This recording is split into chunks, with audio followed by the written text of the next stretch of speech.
Hi friends, welcome to our channel talk about cinema. Hi friends, ఇవాళ మన ఛానల్లో biker movie review మీతో share చేసుకోవాలనుకుంటున్నాను. సో తను మూవీ చూసాడంట బైకర్. మళ్ళీ తన మూవీ ఎలా అనిపించిందో అడిగి తెలుసుకుందాం. హాయ్ రా. హాయ్. మరి ఎలా అనిపించింది బైకర్ మూవీ? మూవీ నాకు బాగుంది అనిపించింది, చాలా బాగా నచ్చింది. అండ్ అలాగే కొన్ని నచ్చిన సీన్స్ కూడా ఉన్నాయి. సరే, ముందు నచ్చినవి ఏంటో చెప్పు. ఆ, నాకు నచ్చినవంటే శర్వానంద్ గారి మేక్ ఓవర్ చాలా బాగా నచ్చింది. ప్రీవియస్ ఫిలిం కి ఈ ఫిలిం కి తన లుక్స్ చాలా వేరియేషన్ చూపించాడు. అండ్ రాజశేఖర్ గారి క్యారెక్టరైజేషన్ కూడా బాగుంది, నాకు బాగా నచ్చింది. ఓకే, స్పోర్ట్స్ బ్యాక్డ్రాప్ మూవీ కదా, మరి స్టోరీ ఎలా అనిపించింది? అక్కడికే వస్తున్నా. స్టోరీ ఎలా అనిపించింది అంటే, స్టోరీ రాజశేఖర్ గారు ఒకప్పుడు ఆయన రేసర్ గా ఛాంపియన్ కూడా విన్ అయి ఉంటాడు. ఆ తర్వాత తన నెక్స్ట్ జనరేషన్ తన కొడుకుని కూడా రేసర్ చేయాలని తన డ్రీమ్. అలాగనే తను కోచ్ గా కూడా అవుతాడు. ఇక హీరో విక్కీ ఆ ప్రయత్నంలోనే ఉన్నప్పుడు తన ప్రేమ అడ్డొచ్చి తన ఫాదర్ కి దూరం అయిపోతాడు. ఇక ఆ తర్వాత సొసైటీలో తన ఫాదర్ మీద చాలా బ్యాడ్ ఇంప్రెషన్ వచ్చింటది. ఆ విషయం తెలుసుకున్న శర్వానంద్, అదే విక్కీ, మళ్ళీ తన ఫాదర్ కి ఎలా దగ్గర అయ్యాడు, ఎలా ఛాంపియన్ అయ్యాడు అనేది స్టోరీ. ఓవరాల్ గా మూవీ ఎలా అనిపించింది నీకు? ఇక మూవీ నాకు ఫస్ట్ హాఫ్ కంటే సెకండ్ హాఫ్ చాలా బాగా నచ్చింది. ఫస్ట్ హాఫ్ అంత ఎంగేజింగ్ గా ఏం అనిపించదు. ఇక సెకండ్ హాఫ్ లోనే చాలా బాగుంది. సెకండ్ హాఫ్ లో వచ్చే విజువల్స్ అయినా, ఆ రేసింగ్ సీన్స్ అయినా చాలా బాగా అనిపించాయి. ఓకే, మరి సాంగ్స్ ఎలా ఉన్నాయి? సాంగ్స్ సాంగ్స్ ఏవి నాకు అంతగా నచ్చలేదు, బట్ బ్యాక్గ్రౌండ్ స్కోర్ బాగుంది అనిపించింది. ఓకే, మరి మూవీలో నీకు నచ్చినవి ఏంటి?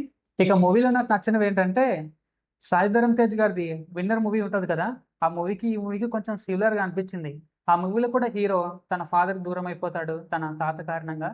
ఇక ఆ తర్వాత తన తప్పును తెలుసుకొని తన ఫాదర్ తనని ఎంతగా ప్రేమిస్తున్నాడో తెలుసుకొని ఆ తర్వాత విన్నర్ అవుతాడు. ఇక ఈ మూవీలో కూడా తన ఫాదర్ కి తన లవ్ కారణంగా దూరం అయిపోతాడు.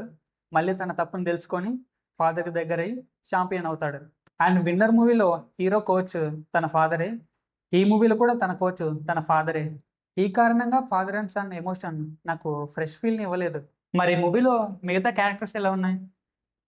మూవీలో చెప్తున్నాను కదా, హీరో, హీరో ఫాదర్, ఇవే మెయిన్ లీడ్ క్యారెక్టర్స్. మిగతా వేవి కూడా అంత ఇంపాక్ట్ చూపించవు. అండ్ మెయిన్ గా హీరోయిన్ క్యారెక్టర్ అయినా విలన్ క్యారెక్టర్ అయినా సినిమాలో వీళ్ళు ఉండాలి కాబట్టి ఉండాలి అన్నట్టుగా ఉంటాయి.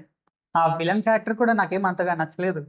అండ్ వన్ మోర్ థింగ్, ఈ మూవీని చాలా మంది జెస్సీతో కంపేర్ చేసి చూస్తున్నారు. ఈ మూవీని జెస్సీతో కంపేర్ చేయకండి, కంపేర్ చేస్తే అస్సలు నచ్చదు. జెస్సీ మూవీలో ఫాదర్ ఎమోషన్ ఆడియన్స్ కి చాలా బాగా కనెక్ట్ అవుతుంది. థియేటర్ నుంచి బయటకు వచ్చాక మనకు ఆ క్రికెట్ సీన్స్ ఏవి కూడా గుర్తుండవు, ఆ ఫాదర్ ఎమోషనే బాగా గుర్తుండిపోతుంది. ఈ మూవీలో అదే మైనస్, ఫాదర్ ఎమోషన్ అంత బాగా కనెక్ట్ అవ్వలేదు. ఓవరాల్ గా మూవీ అయితే బాగుంది. శర్వానంద్ స్క్రీన్ ప్రజెన్స్ కూడా చాలా బాగుంది, చూడొచ్చు మూవీ అయితే. మరి నాకు ఒక డౌట్ ఉంది. ఏంటది? ఇప్పుడు మూవీలో హీరో బైక్ రేసర్ కాబట్టి మూవీ నేమ్ బైకర్ అని పెట్టారు. ఒకవేళ కార్ రేసర్ అంటే ఏమని పెట్టేవారు? అప్పుడు కారర్ అని పెట్టేవారు. సో ఫ్రెండ్స్, మరి బైకర్ మూవీపై నా థియేటర్ ఎక్స్పీరియన్స్ ఇది.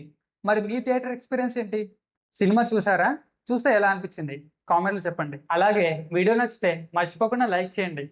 ఇలా డ్యూయల్ క్యారెక్టర్స్ తో వీడియో చేయడానికి వెనకాల చాలా హార్డ్ వర్క్ ఉంది. సో మా హార్డ్ వర్క్ కొంచెం గుర్తించి ఆ లైక్ బటన్ ఎక్కడ ఉందో కొంచెం వెతికి దాన్ని ఒకసారి టచ్ చేసి వదిలేసేయండి. అండ్ అలాగే సబ్స్క్రైబ్ బటన్ కూడా టచ్ చేయండి. సో నెక్స్ట్ వీడియోలో మళ్ళీ కలుద్దాం. So bye friends. Bye friends.